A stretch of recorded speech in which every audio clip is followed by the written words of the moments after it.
Shalom, shalom, family. Ram City, shalom. So, I had a recent question from one of my friends who didn't know about the woman of blood, woman with the issue of blood. So, we're going to dive right into that. And I wanted to just kind of put a little bit of some respect on Jesus' name because, yeah, he's not just some rando. Let's go into the word real quick. John 1:14 says, "The Word became flesh and made his dwelling among us. We have seen his glory, the glory of the one and only Son who came from the Father, full of grace and truth." All right, so this woman of blood, though, now that we know who Jesus is, that he is the Word that became flesh, right? We're going to dive into Mark 5:24, which is where this woman enters in, right? So the story is pretty interesting. Jesus just got done riding in a boat, doing all this amazing miracles and stuff. And as he gets off the boat, this is where we pick up. Then one of the synagogue leaders named Jairus came, and when he saw Jesus, he fell at his feet. He pleaded earnestly with him, "My little daughter is dying. Please come and put your hands on her so that she will be healed and live." So Jesus went with them. So now Jesus is on his way to go save this little girl, right? A large crowd followed and pressed around him, and a woman was there who had been subject to bleeding for 12 years. Here's the woman, all right? We're not even on her task, right? We're actually about to go, well, not we, but Jesus is about to go heal this little girl. And as he's on his way, this other lady sees the opportunity. She's seizing the opportunity, right? Because look, check us out. She had suffered a great deal under the care of many doctors and had spent all she had. Yet instead of getting better, she grew worse.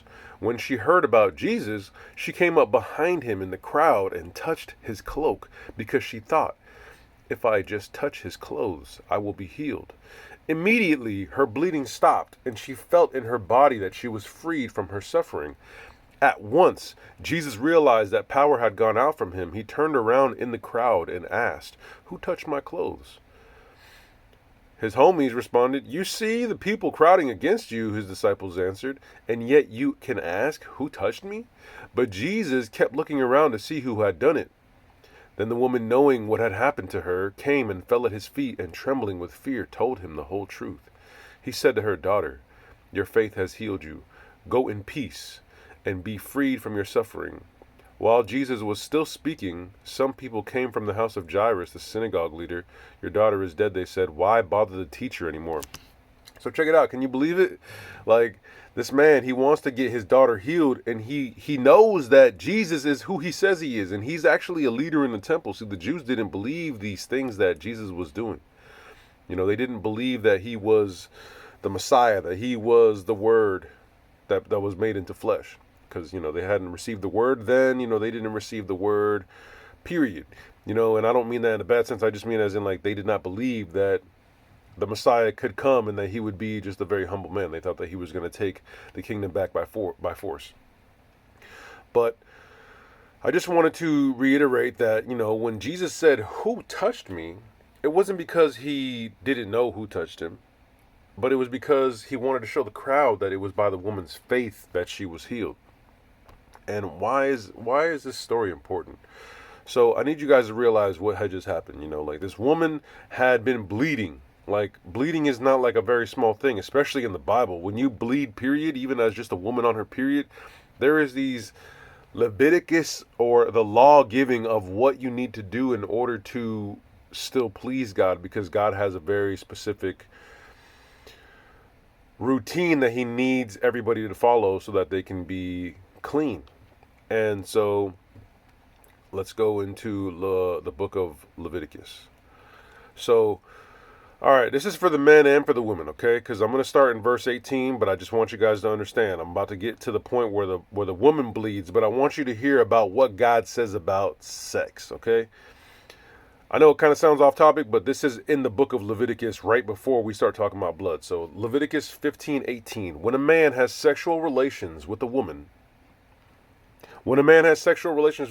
and there is an emission of semen, both of them must bathe in water, and they will be unclean until evening. Verse 19. When a woman has her regular flow of blood, the impurity of her monthly period will last 7 days, and anyone who touches her will be unclean till evening. Anything she lies on during her period will be unclean. and anything she sits on will be unclean. Anyone who touches her bed will be unclean. They must wash their clothes and bathe with water, and they will be unclean till evening. Anyone who touches anything she sits on will be unclean. They must wash their clothes and bathe with water, and they will be unclean until evening.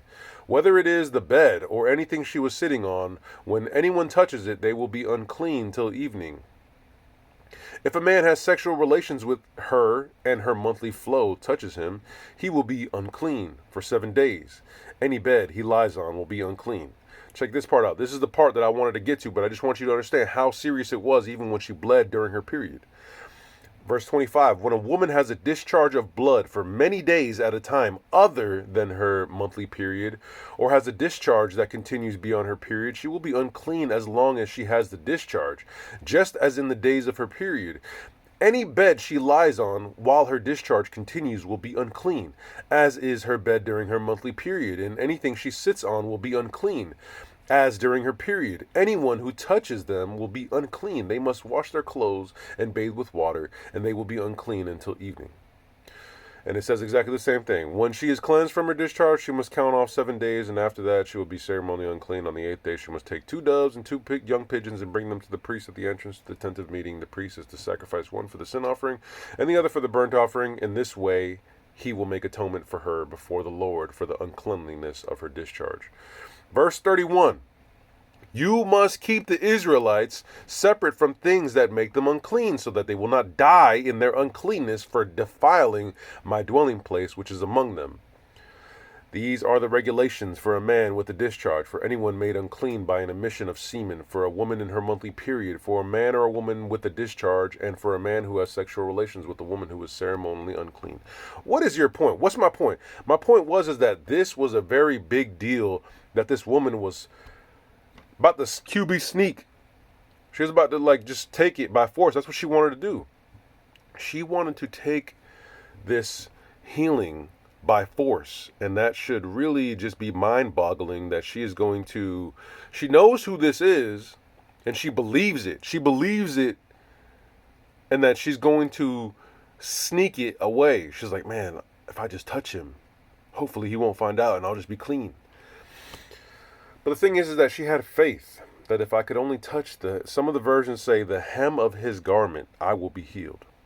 But she was going to take it by force, and as soon as she touched him, she was healed. She knew she was healed. 12 years of bleeding gone by just one act, which if you think about the word act, one action of faith is what saved her. And what did Jesus say? He said, you know how some people say, I come in peace? Jesus literally said to her, go in peace, go in shalom. So yeah, I really, really enjoyed this one miracle healing, because it kind of just goes into really, really good detail of just, man, how strict it was that you can't touch anybody when they're unclean. And this woman, she was unclean, and anything that she did, didn't matter if she had a job. Imagine this, she goes to her job, she's unclean.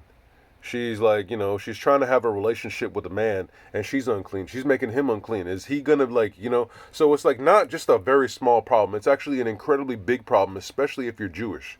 So, if you follow all the rules and the regulations that are found in the book of Leviticus, which you should be trying to keep them, but the thing is that Jesus, what was he? The Word became flesh and made his dwelling among us. We have seen his glory, the glory of the one and only Son who came from the Father, full of grace and truth. So, yeah, like I said, I was just trying to make this video for one of my really good friends who wanted to know about this woman of blood. And he asked, he's like, who is this woman of blood? And I was thinking to myself, you don't know this story? It's like, man, this story is pretty deep. So, yeah, I pray that this blesses you. I pray that the Lord blesses you. I pray that he keeps you. I pray that he shines his face upon you. And I pray that he's gracious to you. And, yeah, I pray that y'all are blessed. Shalom, shalom, Ram City. Peace. Or I guess I could say shalom, because shalom is peace. So, shalom.